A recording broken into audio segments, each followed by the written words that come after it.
Chapter 17. Enjoying the feel of the salty breeze ruffling her hair, Kessa munched on a fresh apple. It was an uncharacteristically warm fall day out on the great water. She'd snuck aboard a day or so before departure, and a week into their voyage she'd already secretly performed a couple helpful tasks and could relax a little. Not about to waste their downtime on such a beautiful day, most of the crew was playing dodgeball. Hoping to distract herself from the urge to join the game, Kessa relied on another love, food, apples in particular. Whilst in Cyrene, she'd been sure to stock up. The apple distracted her, but as she observed the game, the yearning to join became stronger. Boy, she could teach them a thing or two about dodgeball. Though she'd never played on a ship's deck, which had far more obstacles and much less stability than she was used to. Were she to play, she believed the cargo officer, Myna, would be her main competition. Within the first few rounds, it became clear who the VIPs of the game were. Myna was high on the list. She didn't mind exploiting the male sentiments towards her. Not wanting to be that man who'd flung a ball and hurt her, they avoided her. Naturally, this was to her advantage. This overprotective sentiment decreased as the game commenced, and it became clear that Myna was no shrinking flower. She held her own. Taur was cheating, but he was too subtle to be caught red-handed. Traegor, a competent athlete, was superb when it came to eliminating others, but his dodging skills left much to be desired. The Copperundish crew members seemed to have the advantage overall, which was no surprise considering their strict competitive upbringings. The game was intense and entertaining. When a rogue ball flew past Traegor's head, knocking his glasses askew, he called "time out." Not wanting to pause the game for long, he placed his glasses on an out-of-the-way barrel and resumed playing. They played a couple more rounds, each one fiercer than the previous, until they were soaked in sweat and out of breath. Visibly exerted, Myna glanced at the captain, who'd been smoking his pipe, watching the game contemplatively from the helm. Panting with the combination of exertion and heat, she tilted her head toward the great water and pleaded, "Please, Captain." Quickly catching on, her shipmates also begged for the respite. Captain Jotan Cavasso's deadpan expression didn't inspire hope that their pleas would be heard. Then, after a long pull on his pipe, he turned to another officer and commanded, "Drop anchor." The players grinned and started stripping down to their undergarments. Traegor and Myna extended the plank and were the first ones to dive into the wrests. One by one, those who'd played dodgeball leapt into the water. Some dives were impressive. They frolicked in the great water while Kessa turned green, this time with envy and not rest sickness. At that moment, and despite her vow to never swim in the great water again, she yearned to join them. Grabbing another apple, she tore into it like the innocent fruit was the sole reason she couldn't. After an hour of swimming and diving, the captain signaled for his crew to climb aboard. Playtime was over. As the crew had climbed the ladders and collected their clothing, Kessa watched as Traeger's glasses were unwittingly knocked off the barrel. They skidded down damp planks and out of sight beneath a cloth that covered several barrels of cargo.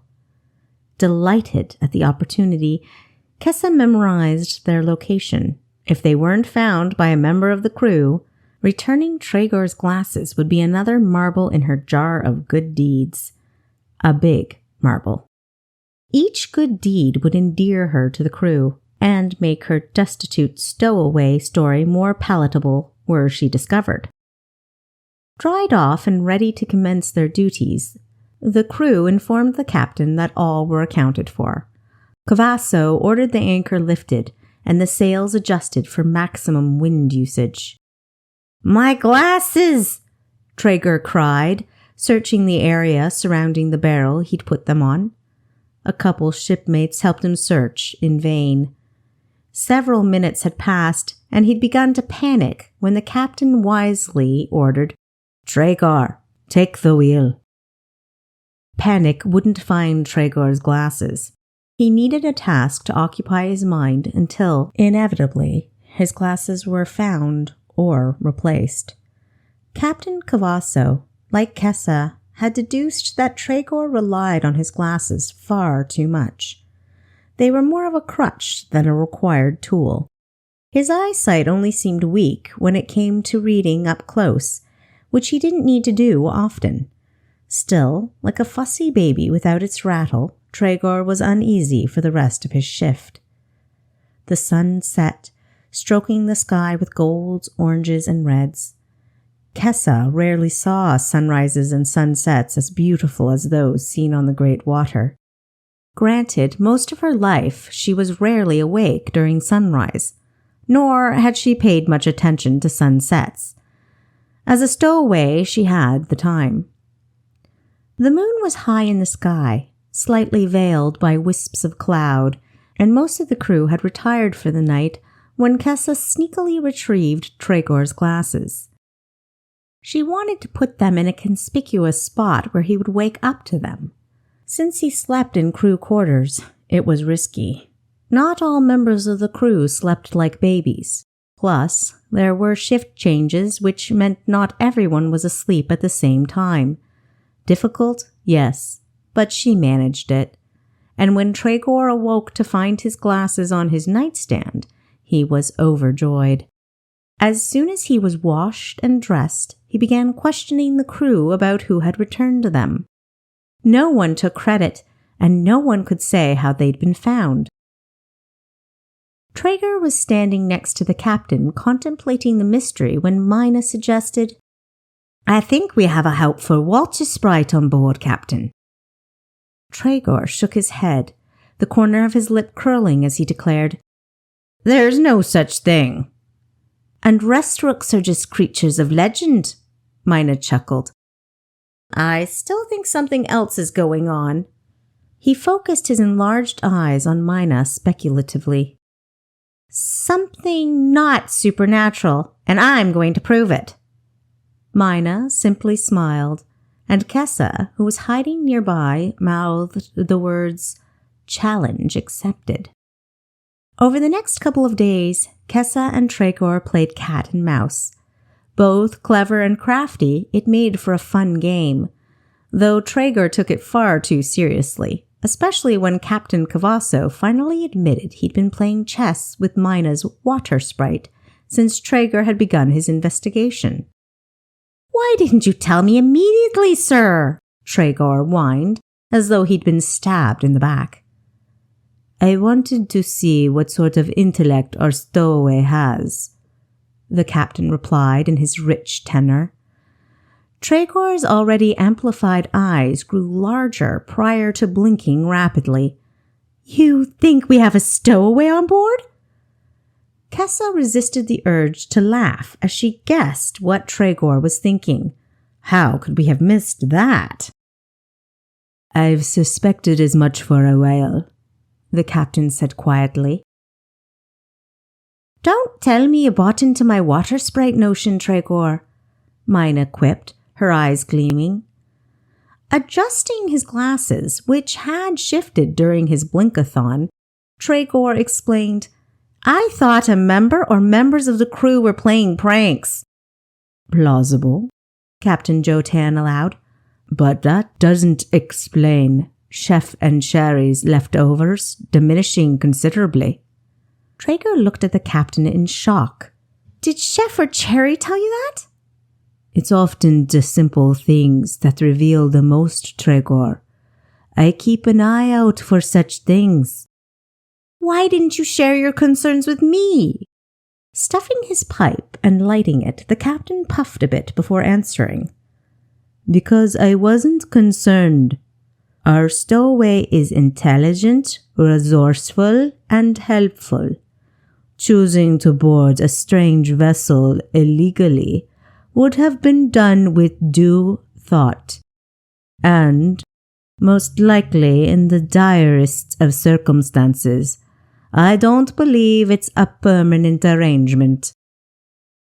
But, sir, it's our legal responsibility to arrest stowaways. In this case, I am willing to overlook the legalities, Tregor. Captain Jotan tapped a fingertip on his first mate's glasses pointedly.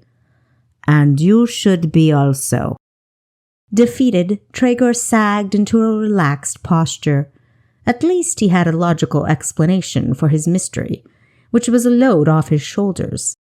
He stiffened again as he asked, "Don't you find it the least bit disconcerting that a stranger has been aboard our ship for weeks and we've found neither hide nor hair of him? Because I do. It casts doubt on our security, Captain. Rumors will abound, and that won't do for our reputation." Sighing, Cavasso conceded the point. "If our stowaway is still with us after the next port, we'll search this boat with a fine-toothed comb. Hopefully, they'll have the sense to leave." He said the last part with gusto, his voice booming across the deck and drawing the attention of several deckhands. "We should apprehend the scoundrel ere the crew discovers how long this has been going on." "It's a little late for that, Tregor," Myna said. "Rumors have been circulating for weeks now." Another blinkathon ensued, this one so intense that Tregor had to remove his glasses. "We're the king's flagship. If he hears of this indiscretion, we could be for the gallows." "Breathe, Tregor," the captain commanded, concerned that his first mate was working himself into a frenzy. Previously, Kessa had struck Tregor from her list of suspects. Someone so obsessed with following rules, procedures, and the law was unlikely to be guilty of any wrongdoing. But now she suspected differently. Tregor's anxiety at having a stowaway on board seemed extreme. Was it really due to anxiety over breaking the law, or was it because it might shine a spotlight on the Pastoria and perhaps reveal something even more untoward going on than tolerating an illegal passenger? The voyage to the ports of Copperrund was substantially longer than the one to Renanin, as there were 7 large ports and 2 smaller ones. The smaller ports were visited on every other trip, as the trade wasn't as regular or lucrative. Fall had given way to winter, and winter had given way to spring by the time they reached the second-to-last stop on their route, which was one of the smaller ports. The adjoining town was called Drinkwater. Kessa wondered if the name was a not-so-subtle cue to its residents or an ironic ploy, as the town was infamous for its number of taverns, the quality of its ale, and its rough reputation. Copperrundish ale had the highest ethanol content of any ale. Thus, it hit harder than any other, knocking foreigners off their feet in a quarter of the time it took other ales. It also contained shredded particles of the famed Ignatia flower, indigenous to Copperrund deserts, and aptly named, as it ignited twice a year when spreading its seeds and was combustible. In fact, Copperrundish ale was banned in Akara, not only because of its ability to inspire and exaggerate the less desirable attributes of its citizens. Indeed, it intensified nasty traits far worse than its counterparts, but also because it was highly flammable. Since it was banned, the tavern brawls that resulted in manslaughters and property damage had decreased by a considerable margin, as had tavern fires. Nevertheless, Akaran demand had shot up, and the stuff was black-marketed at an exponential rate, a sometimes natural consequence of banning something. An idea to help cut back on the smuggling of Copperrundish ale was for an orange crest to be glued onto the bottom of the bottle. This identified the drink as copperundish ale, but did little to stop the smuggling. If there was any smuggling aboard the Pastoria, Kessa believed it would happen here, in Drinkwater. After the cargo bound for Drinkwater was offloaded, and the cargo bound for Akara was loaded, the crew traveled into town for an evening of entertainment. Grain, the bulky security guard, and Kessa were the only ones left on board. Seemingly unconcerned that there'd be any intruders, Grain cozied up against a couple stacked crates, the nearest thing to a chair you could get, leaned his head back, and started sawing logs. Rolling her eyes, Kessa snuck into a good vantage spot, sat back, and waited, trying her best to ignore Grain's raucous snoring. Her patience was rewarded when she spied 5 men carrying boxes of bottles that clinked with the jostling. "Careful with that, you fool," Taur hissed at an accomplice. "Broken bottles don't pay." Kessa's lips puckered as if she'd tasted something unpleasant. From the moment she'd heard the first bottle clink, she discerned that the boxes contained copperundish ale, which the men planned to smuggle aboard. She wasn't at all surprised the tall, lanky Taur, deckhand with few scruples, was at the center of the bootlegging. She'd pegged him as a crook from the start. Now she had to think up a scheme to expose him, and whether to do it during the voyage or wait until Daisyfield. Waiting until they arrived in Daisyfield seemed best. Sure, there was a smidgen of a chance he'd escape her net, but it ensured that any further smuggling Taur might be planning would be concluded. "Wait here," Taur quietly commanded. Placing his box carefully down beside the gangplank, he crept on board. Spotting Grain asleep on the crates, he waved to his associates to follow. He retrieved his box and carried it gingerly up the gangplank. Myna, her dark hair tied tightly back in a bun, appeared at the base of the gangplank. Kessa frowned. She'd developed a keen respect for the dark-eyed beauty. She'd be disappointed if she was involved in the scheme. Sneaking up the gangplank, Myna withdrew a sword from the scabbard attached to her belt. "Taur!" she cried. "You scallywag! I knew you were up to no good." Contempt screwing up his already unattractive features, Taur motioned for the other 4 to surround her. "Shouldn't have followed me, Myna," he said, withdrawing his own sword. "Leastways, not alone."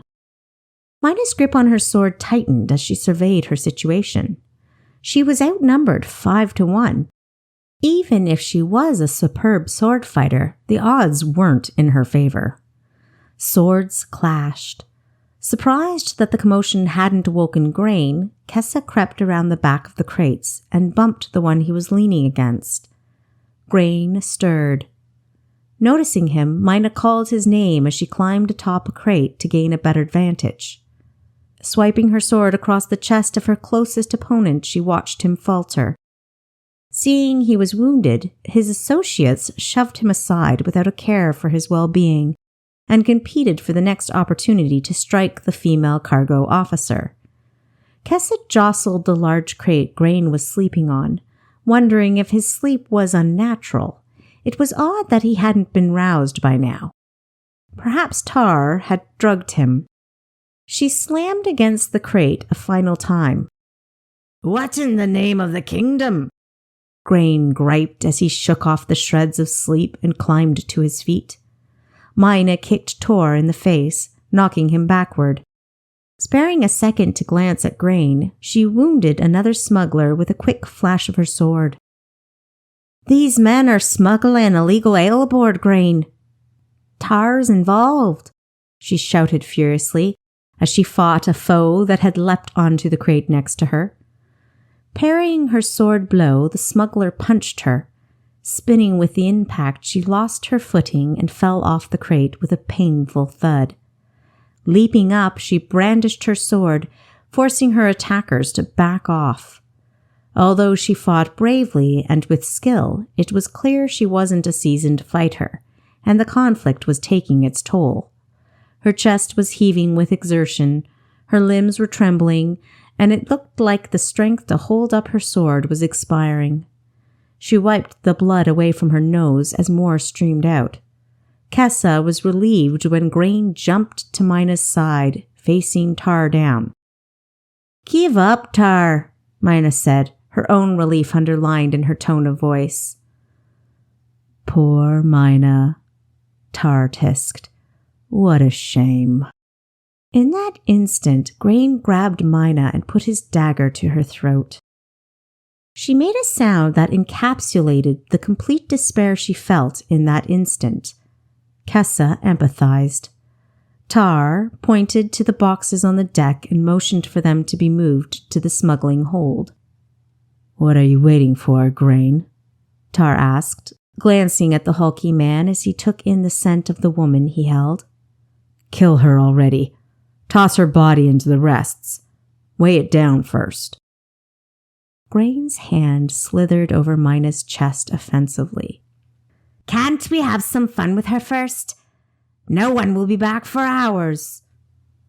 Taur shrugged, taking a couple steps closer to the pair. "I suppose. Just keep her quiet." Wrestling Myna to the deck, Grain tried to keep her mouth covered, but she bit his hand and screamed. Swearing, he slammed his fist across her face, silencing her. "Stop fighting, Myna," Taur laughed, grabbing a bottle of ale from one of the open boxes as it was carried past him. "You might enjoy our attentions before you die." He put the bottle on a crate before kneeling to further taunt Myna as Grain fought to undress her.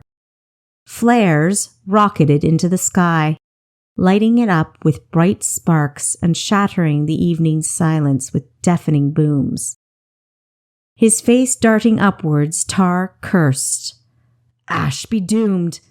While he was distracted, his focus on the sky, a noose was tossed around Grain's neck. Taur turned back to see a flash of something hurtling towards him as Grain snapped upward. Unprepared for the blow, Taur flew backwards, knocked senseless as he collided with the side of the ship.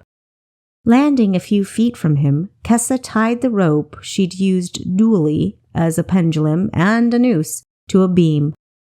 Her weight and momentum had been enough to fully hoist Grain into the air, but she couldn't deal with him just then. The two men who'd been moving boxes below deck had resurfaced.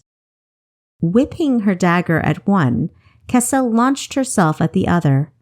Waylaid, neither had the opportunity to defend themselves. One slunk to the deck, out cold after the butt of the dagger had struck his head, and the other, placed in a chokehold, soon joined his companion in unconsciousness. Having survived the ordeal of being yanked up by the neck, Grain had stood up and removed the noose. Retrieving his sword from the deck floor, he pointed it at Kessa, enraged but hesitant. He didn't know his opponent, and he'd just watched as she took down 3 men single-handedly after temporarily incapacitating him. Unarmed, Kessa waited for his attack, weighing possible countermoves. Suddenly, there was the sound of glass shattering. Copperundish ale and shards of glass gushed over Grain's noggin. He crumpled onto the deck in a heap, revealing Myna standing behind him holding the neck of the broken bottle. Taur's bottle, which she'd conked Grain over the head with.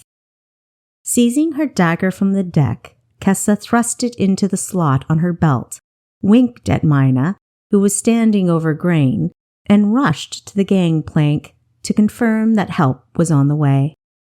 The flares she'd lit had called attention to the ship. Seeing the familiar faces of crew members heading toward the Pastoria, Kessa nodded at Myna, then disappeared. Tregor was the first to burst onto the scene. Seeing Myna, her nose bloody, her cheek red and swollen, her clothing torn and askew, his face darkened.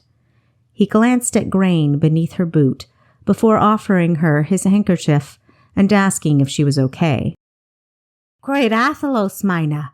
He noted the 4 unconscious men and 1 dead man spread out across the deck. What happened? Grain grunted, coming to. Captain Cavasso, who hadn't been far behind Traeger, growled. Smuggling? Myna confirmed his assumption with a head nod, her face screwing up with the discomfort of moving, as she pointed to Taur and Grain.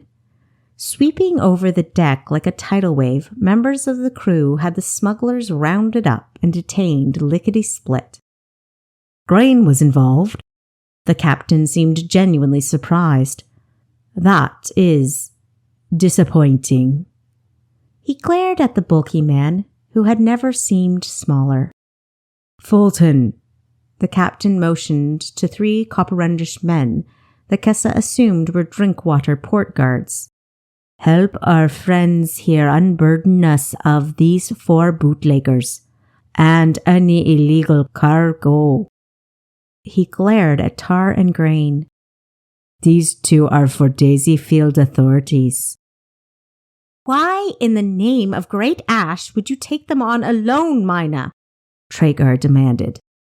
Sighing with all the frustration and exhaustion of a woman who'd just survived a harrowing experience against all odds, Myna explained, I wasn't trying to take them on, Traeger.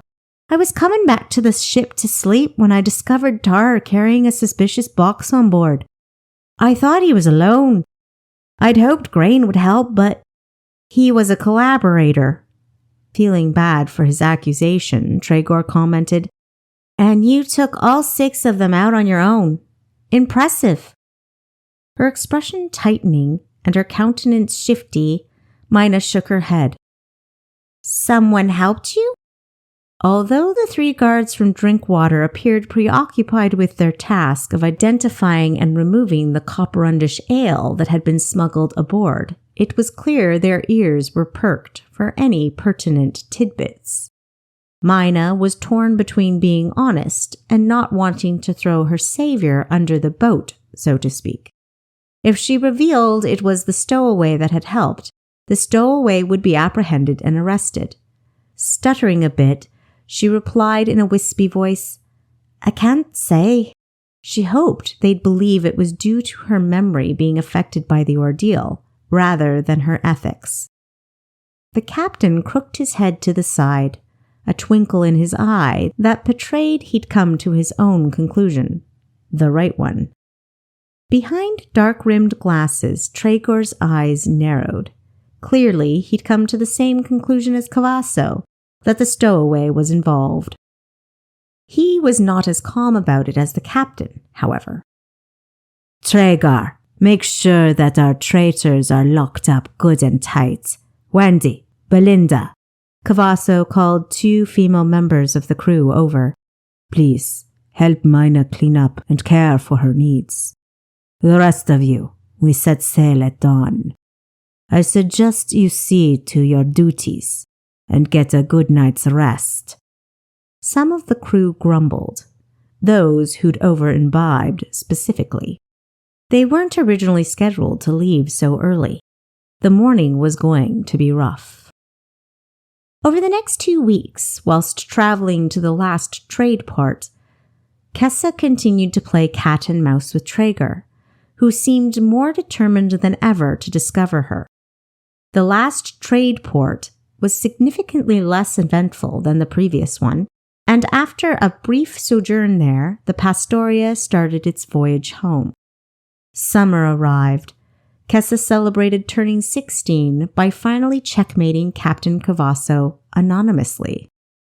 A hard-fought victory that aptly compensated for having to sing happy birthday to herself.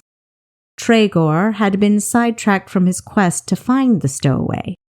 He was busy sticking his nose in as Myna and Fulton prepared the cargo for unloading and double-checking the manifest for accuracy. The tension between the 3 was palpable. Kessa overheard Myna quip, Are you sure you don't want me to get my fine-toothed comb, Traeger? Then you can really be sure you didn't miss anything. Myna, things need to be in perfect order, he retorted, snatching the manifest from Fulton's hands and blinking far more than necessary. We have 2 traders, perhaps 3, since that stowaway is still on board, though I haven't been able to find him. Here his tone deepened and his brow furrowed. I know he's here, lurking in the shadows. Myna and Fulton exchanged frustrated groans. At first, Traeger's obsession with the stowaway had been amusing. Now it was just plain annoying. We can't afford mistakes. Myna removed the manifest from Traeger's hands and passed it to Fulton, stating, You've checked it 4 times already. Besides, it's our job, Traeger. The captain signs off, not you. Back off. His eyes blinking rapidly again, Traeger stuttered out a weakened response. Just be sure it's accurate. Myna's resulting glare would have caused a rest rook to tremble. We always do. Fine. Showing good judgment, Traeger backed off. Kessa chuckled to herself, wondering how Myna's glare must have looked magnified through Traeger's glasses. Trying to patch things up with a gentle pat on the 2 cargo officers' shoulders, Traeger went in search of another poor soul to micromanage. The Pastoria docked at Daisyfield, and organized chaos ensued. Kessa paid particular attention to the 3 merchant barons that hovered around the ship like vultures circling a carcass. They wore clothing that flaunted their wealth and status, and paraded about as though they knew what a hard day's work was. Arrogant and gluttonous, they enjoyed decrying the workers they viewed as beneath them. Their behavior left Kessa with a terrible taste in her mouth. Each baron had an assistant who reviewed the ship's manifest and cargo with more vigor than Traeger. Well concealed, Kessa watched closely, hoping to spot them doctoring the numbers or fudging their receipts. She suspected, as Reese did, that there was more than smuggling going on, but how to catch them in the act? When Taur and Grain were brought off the ship in chains, the barons exchanged meaningful glances with each other. Taur and Grain gave them looks of their own, pathetic ones. Her chin resting on her hand, Kessa sighed, disappointed that nothing suspicious was happening. Then her radar landed on Traeger, who was behaving peculiarly, even for him. He adjusted his glasses after a habitual blinkfest, removed his hat, and brushed his hair with his fingers. Gripping the edge of his hat in his hands, he waded through the crowd, trailing one of the barons. Unsurprisingly, Kessa was not far behind. Detecting one of his tails, the baron rotated sharply, demanding, You want something from me, bilge rat? Unlike the captain, the baron didn't have the patience to wait for the blinking to stop and the thoughts to formulate into words. Snatching the hat from Traeger's grasp, the baron slapped him repeatedly with it, while screeching, Stop wasting my time, rest slime! Out with it!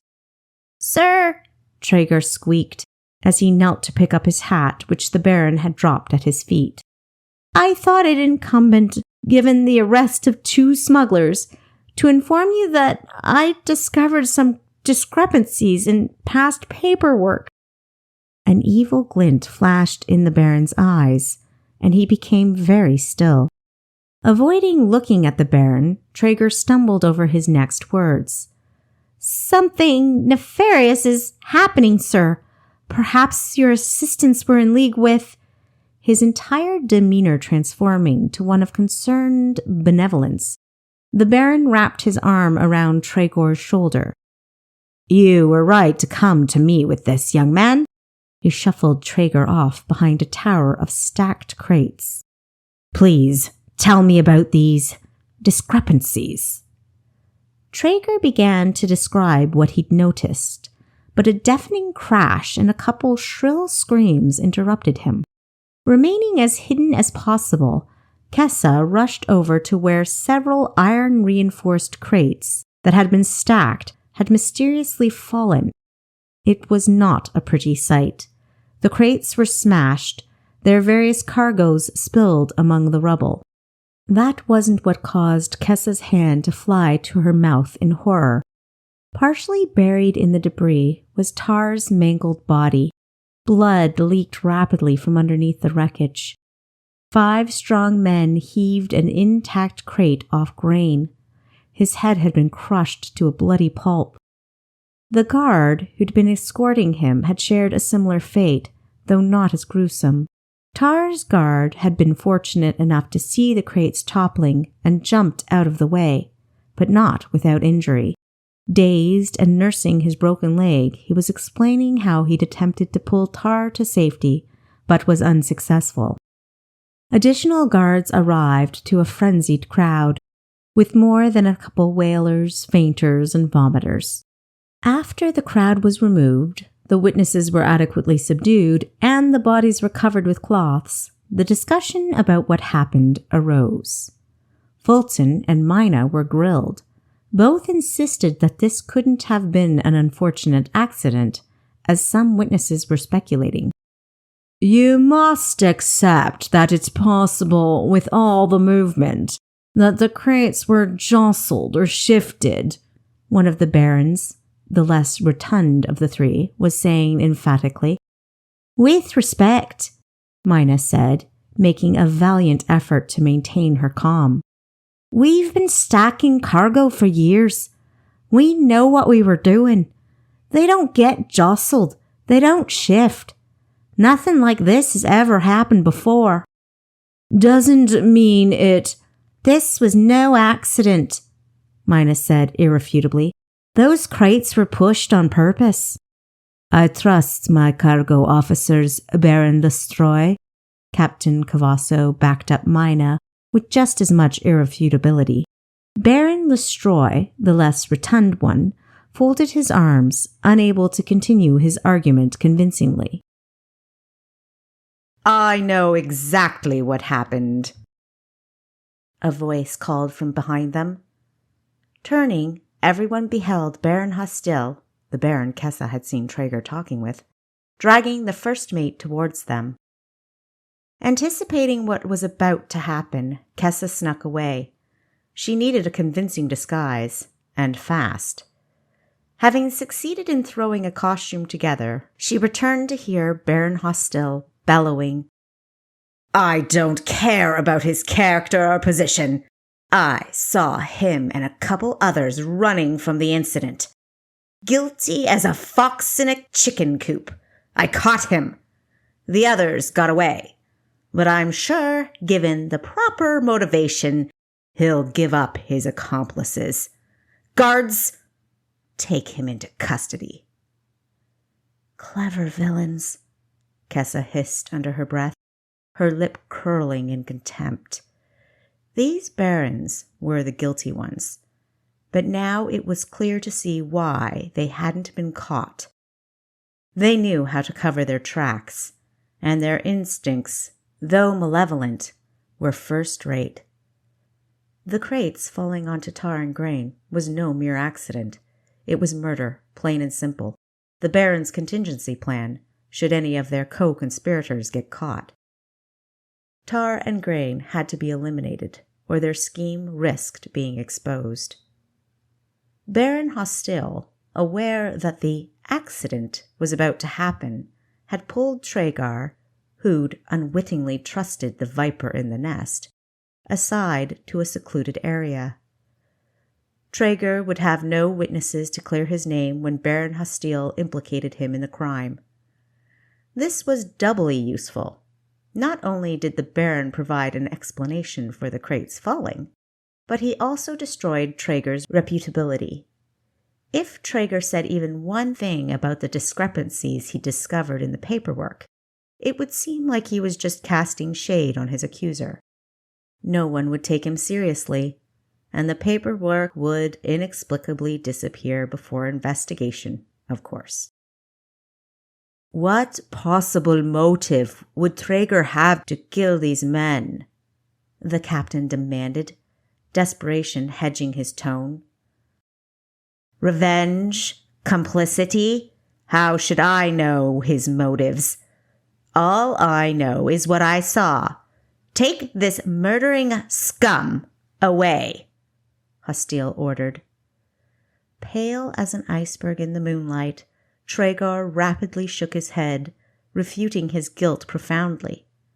Under such stress, he was bound to blink repetitively, and when he was seized by a guard, his glasses slid off his nose and clattered to the deck. In a move of pure cruelty, Baron Hostile stomped forward, breaking the glasses beneath the sole of his shoe. Traeger yelped his misery.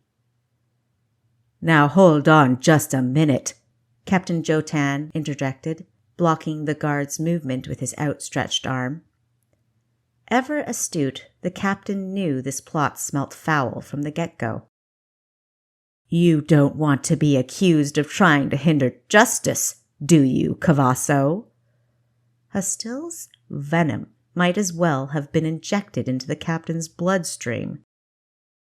"He didn't push them crates, sir," Kessa exclaimed in her best imitation of a Daisyfield accent. The accent wasn't too difficult to emulate. They simply pronounced their vowels differently, the most noticeable differences being the way they raised and emphasized the short A sound and pronounced the short O as a short A. Stepping into view, she declared, "I don't want no innocent hanged." "Oh, wonderful," Baron Hostile cried. "Another bilge-rat come to the defense of his crewmate."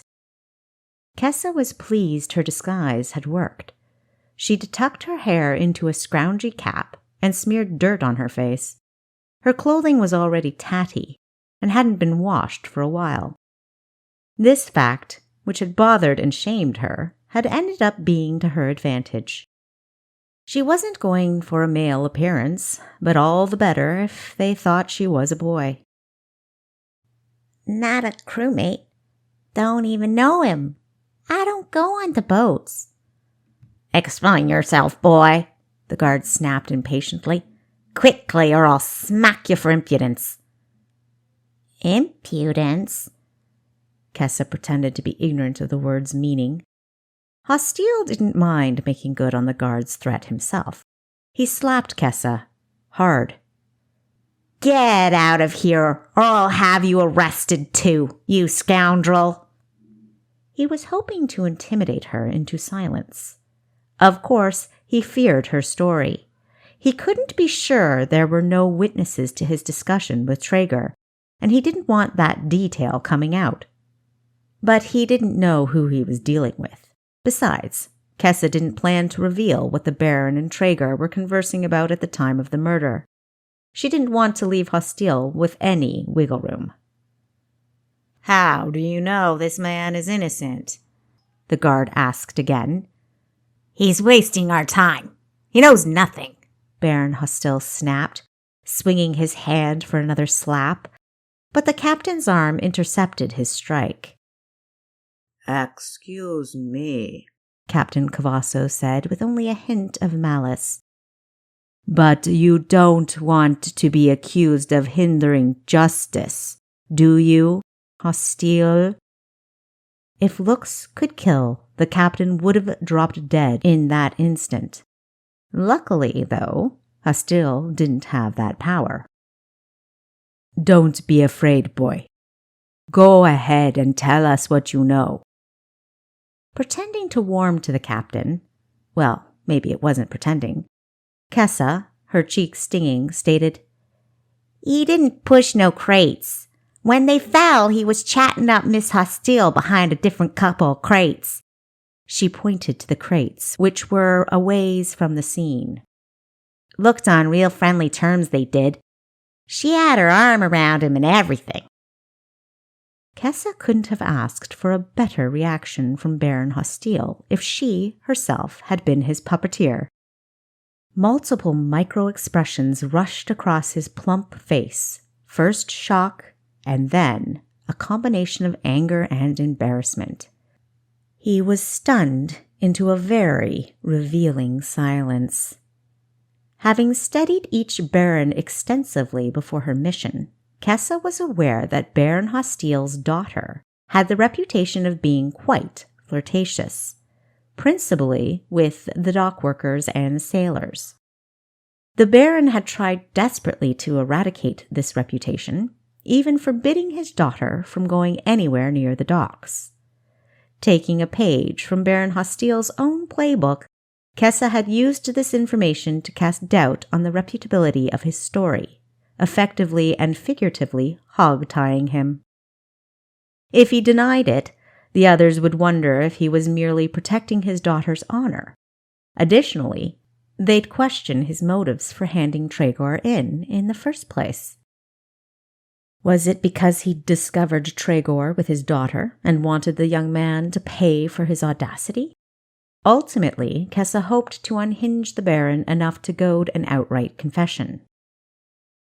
Plump face turning red, and that deadly glare zeroing in on her, Baron Hostile stood there. Crafty as he was aware of his predicament and was probably calculating the best response. "Well, Baron?" the guard asked, demonstrating a little less impatience with him. "That's ridiculous!" he spluttered, concealing his satisfaction at seeing Hostile rendered practically speechless. The captain suggested, "Perhaps we should fetch Miss Hostile." "No, leave her out of this," the Baron snapped. "Out with it, sailor." The guard squeezed Traeger's arm. "Were you dallying with Miss Hostile?" Not appreciating the representation the guard's words elicited, Baron Hostile didn't give Traeger the opportunity to respond, barking, "No, he most certainly was not." "But I saw them talking when them crates fell," Kessa asserted. "Saw them as clearly as I see you now." His frustration and anger hitting their peak, Baron Hostile snarled, "Instead of smashing those ridiculous glasses, I should have put them on you, boy. Are you blind? That was me with Traeger, not my daughter." Kessa barely resisted the urge to smile triumphantly at the Baron as his face fell with the realization that he'd just sunk his own ship. "Baron, you said you caught Traeger running from the scene," the guard said. "Now you're saying you were the one talking with him during the incident?" Baron Lestroy, realizing his associate was trapped, piped up, "The boy clearly saw the Baron after he'd caught Tregor. The boy said he saw them talking when the crates fell," Captain Cavasso reminded. "How else would he know Tregor was innocent?" Chuckling uneasily, Lestroy asked, "Are we really going to trust a street urchin over the word of Baron Hostile? Why would he lie?" Tregor snatched his arm out of the guard's grip without much resistance. "Because I just told him I discovered discriminating paperwork hidden in Taur's belongings, which, amongst other things, indicated that the Pastoria's manifests didn't match up with the receipts each baron submitted to the harbor master's office. At first, I thought the baron's assistants were complicit, but given the fact Baron Hostile just tried to frame me for their murders, I reckon he's the complicit one." "Indeed." Cavasso glanced at Myna and Fulton, who understood his non-verbal request to fetch the paperwork, and went to obey. 4 hours later, having been charged with murder, fraud, and tax evasion, all 3 barons were incarcerated. Like every blackmailer, Taur had kept a treasure trove of evidence, which, when linked with the harbor master's paperwork, was enough to sink each baron's ship. Tregor was honored for unearthing the operation, and Kessa was ready to head home to Cyrene. Mission completed. A satisfied smirk on her face, she strolled away from the harbor. She was almost to the road when Captain Jotand Cavasso headed her off. Stepping out from behind a stack of crates, he said, "Leaving with quite a few feathers in your cap, aren't you, young lady?"